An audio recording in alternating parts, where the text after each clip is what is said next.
The water stopped at 6:17 on a Tuesday morning. Not because the drought had gotten worse. Not because the canal had dried up.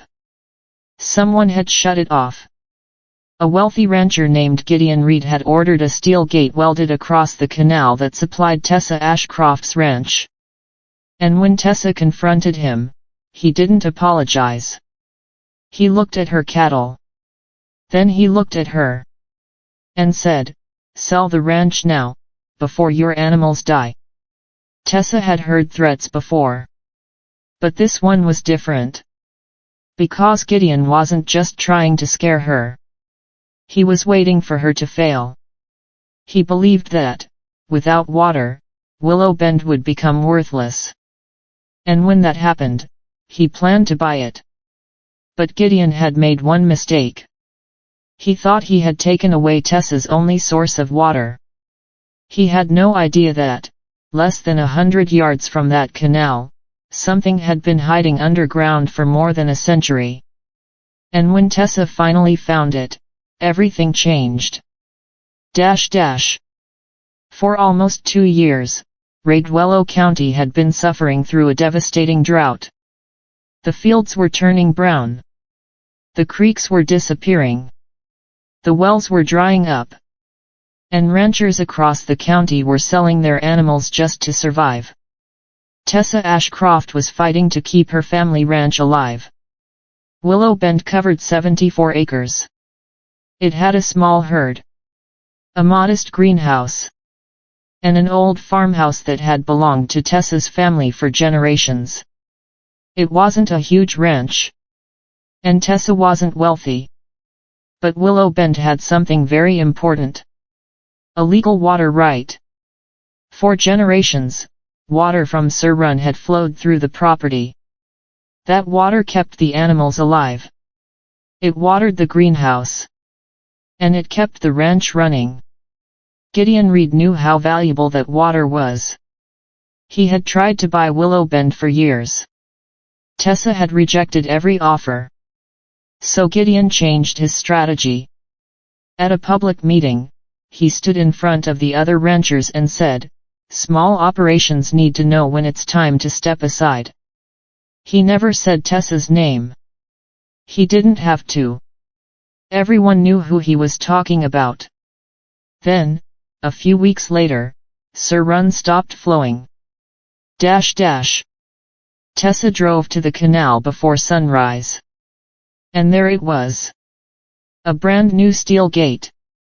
Welded shut. Gideon was standing beside it. "What happened?" Tessa asked. "Repairs," he said. "For how long?" "Until it's safe." Tessa stared at the empty canal. "You shut off my water." Gideon shrugged. "I protected the system." Then he looked toward her ranch.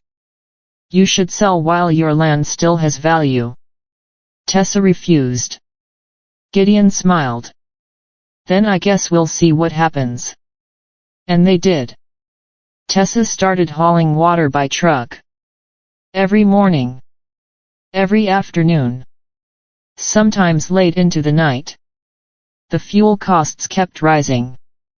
The water bills kept rising. Her savings started disappearing. And her cattle began losing weight. Then Gideon came back. He made another offer. This one was even lower. Tessa rejected it. He came back again. Lower. And again. Lower. Gideon wasn't negotiating. He was waiting. Waiting for Tessa to become desperate. But she refused to give in. Until the bank called. The bank officer didn't threaten her. He didn't have to. He simply explained the numbers. The ranch was losing money. The water costs were getting worse. The cattle were losing value. And if nothing changed, Willow Bend might not survive. Tessa hung up the phone. She sat alone in her kitchen. For the first time, she wondered if Gideon was right. Maybe she couldn't save the ranch. Maybe selling was the only option. That evening, she walked outside. The fields were silent. The air was dry. And behind the old cattle shed, her daughter June was checking the animals. Then June stopped. Something looked wrong. The trees beside the shed were still green. Everything else was dying. But those trees weren't. June walked closer. She touched the ground. Then she touched the old stone wall. And froze. There was moss growing across the stones. Fresh, green moss. In the middle of a drought. June called for her mother. "Mom." Tessa hurried over. "What is it?" June pointed at the wall. "I think there's water here." Tessa almost laughed. But then she touched the stone herself. It was cold. And wet. She leaned closer. And heard something beneath the ground. A faint sound. Running water. Dash dash. Tessa called Everett Hale. Everett was a retired hydrogeologist who had spent decades studying the land around Raguello County. He arrived the next morning. He examined the wall. Then the trees. Then the soil. Finally, he pulled out an old geological map. His expression changed. Tessa noticed immediately. "What?" Everett looked at her. "There shouldn't be moisture here." "But there is." "I know." He studied the ground again. Then he said something that made Tessa's heart stop. "You're standing on an underground aquifer." Tessa stared at him. "Can it supply the ranch?" Everett paused. "If I'm right, it could supply much more than the ranch." They began clearing the old stones. And underneath them, they found a buried spring house. It had been sealed for decades. Maybe longer. On the foundation was an old date. 1911, and beneath it were two words. Blue Hollow. Everett tested the water. Then he tested the flow.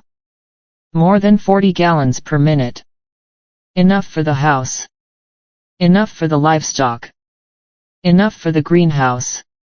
Tessa finally had water. But then Everett gave her a warning. Finding water is one thing. He looked at her. Proving you own it is another. And that was when Tessa realized, the fight wasn't over. It had just changed. Dash dash. Tessa filed the paperwork quietly. But Gideon found out. He showed up at Willow Bend the very next day. "You found Blue Hollow," he said. Tessa didn't answer. Gideon smiled. "My family has known about that spring for a very long time."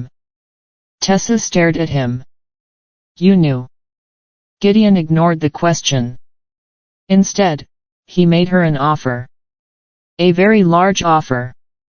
"Sell me the rights to the spring." Tessa shook her head. "No." Gideon's smile disappeared. "You should think carefully." "I already did. If you refuse, this could become a legal problem." Tessa looked directly at him. "Then let it." Gideon walked away. The next morning, he filed an emergency lawsuit. He accused Tessa of threatening the county's water supply. But Gideon had made another mistake. He thought Tessa had no proof. He was wrong. Dash dash. Tessa hired an attorney named Naomi Bell. Naomi immediately started searching through the old property records. And she found something. Buried inside an old deed was a reference to Blue Hollow Spring. Then she found a county map from 1936. The map placed Blue Hollow completely inside the boundaries of Willow Bend. There was also a permanent water right attached to the property. But one page was missing. The final page of the ruling. Without it, Gideon could argue that the ownership was unclear. and the hearing was only 5 days away. Naomi searched the county archives. Nothing. She searched old land records. Nothing. Then she remembered something. The railroad. Decades earlier, railroad engineers had mapped the entire area. Naomi searched their old archives. And after hours of digging, she found a file. Inside was the missing page. The final page of the ruling. It confirmed that Blue Hollow belonged to Willow Bend. Permanently. And there was more. Blue Hollow and Sir Run were legally separate water sources. Gideon couldn't use control of Sir Run to claim Blue Hollow. But Naomi wasn't finished. She found another document. A letter from 1987. It had been written by Gideon's father. And the letter mentioned Blue Hollow specifically. His family had been trying to purchase land around the spring decades earlier. Tessa looked at Naomi. They knew about it. Naomi nodded. They've known for years. Then Naomi found something even more disturbing. Someone had been trying to keep that information buried. That evening, someone knocked on Tessa's door. It was Colton Reed, Gideon's ranch manager. He looked nervous. Very nervous. I shouldn't be here, he said. Then he placed a folder on the table. Tessa opened it. Inside were water diversion records. Dates. Orders. Signatures. And Gideon's name. Tessa looked up. What is this? Colton took a deep breath. The canal wasn't closed for repairs. Tessa stared at him. Then why was it closed? Colton answered quietly. Gideon diverted the water. Tessa said nothing. He sent it into a private storage pond, Colton continued. Then he looked at her. He wanted your ranch to fail. Suddenly, everything made sense. The closed canal. The water bills. The low offers. The rumors. The pressure from the bank. Gideon had created the crisis, and then waited for Tessa to sell. But Colton wasn't finished. He knows about Blue Hollow too. Tessa already knew that. But Colton added one more thing. He's been trying to get that water for decades. Now Tessa understood. This wasn't about buying her ranch, it was about controlling the water beneath it. And Gideon was running out of time. The court hearing began Monday morning. Gideon's lawyers came prepared. They talked about the size of his ranch, his cattle, his employees, his economic importance to the county. They wanted the court to believe Gideon was protecting everyone. Naomi didn't argue. She simply waited. Then she opened the first folder. The 1936 water right document. Then the Blue Hollow survey. Then the 1987 letter. Then the water diversion records. One document at a time, Gideon's story began falling apart. Everett testified that Blue Hollow was an independent aquifer. Then Colton took the stand. His voice shook. But his statement was clear. The canal was never closed for repairs. The courtroom went silent. Gideon's attorney objected. Naomi presented the signed records. The objection was overruled. Then Naomi presented one final document. A property appraisal. Scheduled just 3 weeks after the canal had been closed. The purpose to determine the ranch's value before a purchase. The judge looked at Gideon. Did you intend to purchase Willow Bend? Gideon didn't answer. He couldn't. Because the evidence was already speaking for him. Then Gideon lost his temper.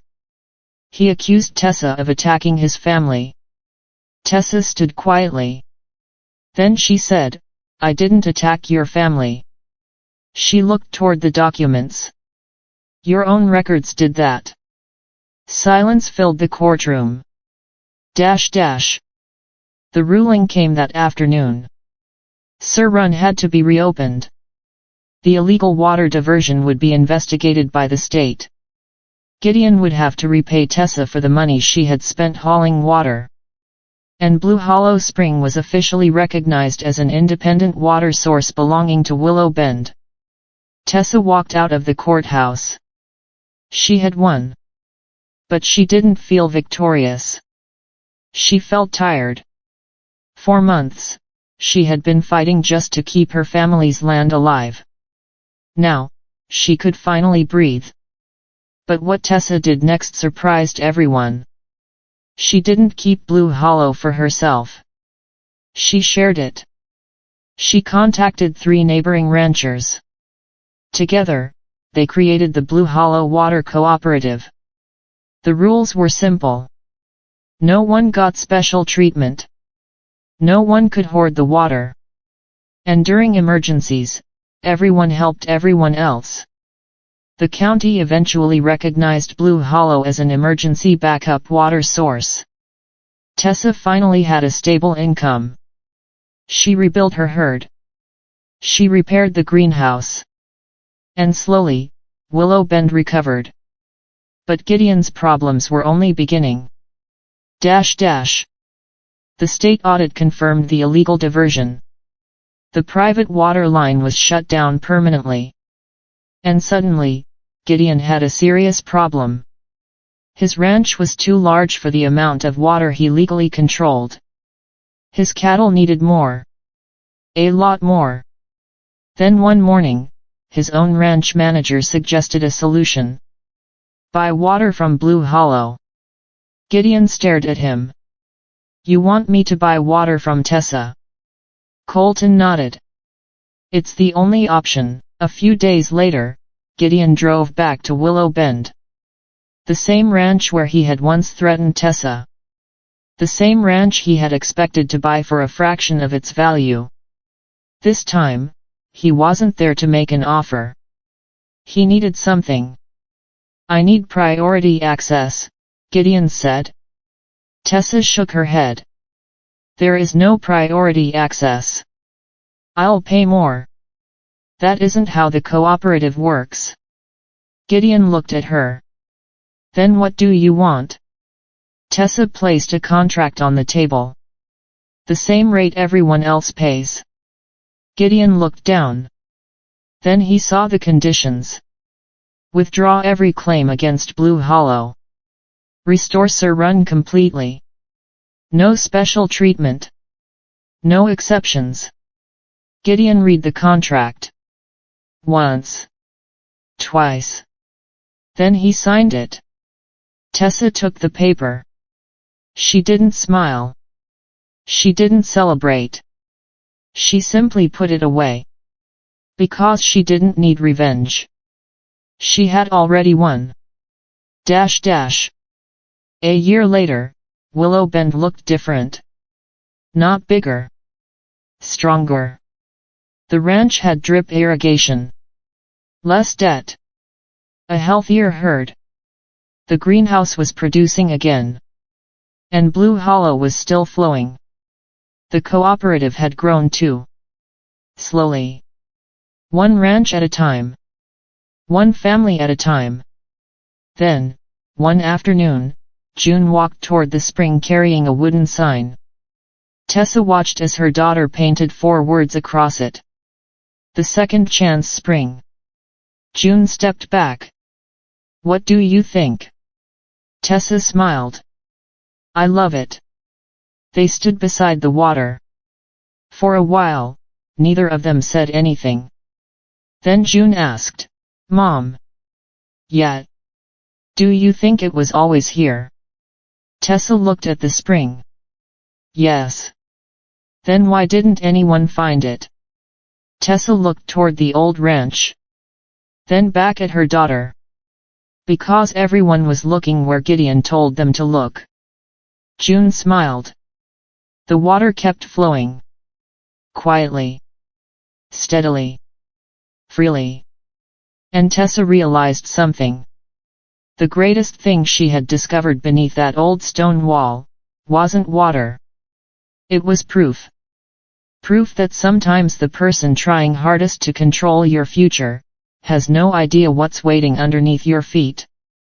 Gideon thought money could buy Willow Bend.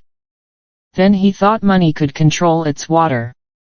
Then he thought fear would make Tessa surrender. He was wrong every time. Because he was looking at the size of her ranch, the value of her land, the money in her bank account. Tessa was looking at something else. What was legally hers? What was worth protecting? And what was worth sharing? The drought eventually ended. The field slowly turned green again. But Tessa never forgot that Tuesday morning. The morning Gideon closed the gate and told her to sell before her animals died. Because that was the day Gideon thought he had taken everything from her. Instead, he had forced her to discover what had been there all along. And maybe that's the biggest mistake people make when they think they have all the power. They assume they've blocked your only way forward. They never stop to ask, what if there's another way? What if the thing you need most has been waiting underneath you the entire time? And what if the person trying to bury you accidentally gives you the reason to dig deeper that evening? Blue Hollow kept flowing. Tessa stood beside the spring with June. No steel gate. No threats. No negotiations. No one asking for permission. Just water. Clear. Steady. Free. For the first time in 2 years, Willow Bend wasn't fighting to survive. It was finally free to grow. Because power doesn't always belong to the person with the most money. Sometimes, it belongs to the person who refuses to give up long enough to find what everyone else overlooked.